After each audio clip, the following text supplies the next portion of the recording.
అన్నమయ్య జిల్లాలోని మదనపల్లి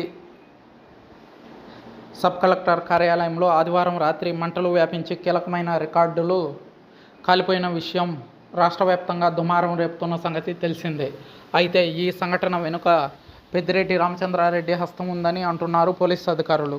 పోలీసు ఉన్నతాధికారి డీజీపీ ద్వారకా తిరుమలరావు, అదేవిధంగా CBI chief Ravishankar, CID chief Ravishankar INR ఇద్దరు హెలికాప్టర్లో స్పెషల్ పర్మిషన్స్తో మదనపల్లి చేరుకొని విచారణ చేపట్టారు.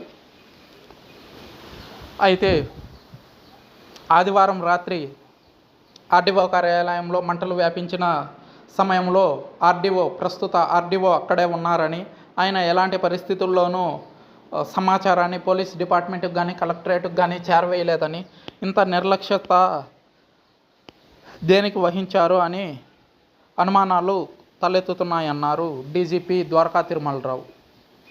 అదేవిధంగా పాత ఆర్డీఓ మురళి కూడా ఆదివారం రోజు మదనపల్లిలో ప్రత్యక్షమైనట్లు, మురళి,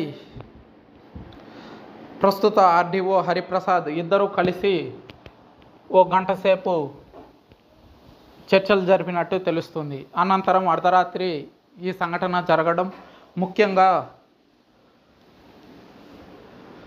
డాట్ భూములకు సంబంధించిన రికార్డ్స్ మాత్రమే ఆ స్టోర్లో ఉండడం అనేక అనుమానాలకు తావిస్తుంది. వీటిపై గతంలో తెలుగుదేశం ప్రతిపక్షంలో ఉండగానే అనేక ఆరోపణలు చేశారు.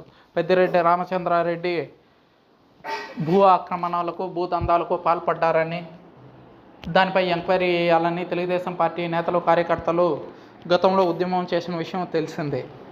అయితే రీసెంట్గా ఫైల్స్ కాలిపోవడం, ఎటువంటి షార్ట్ సర్క్యూట్ జరగకుండానే జరగడం అనేది రాష్ట్ర వ్యాప్తంగా చర్చనీయాంశంగా మారింది.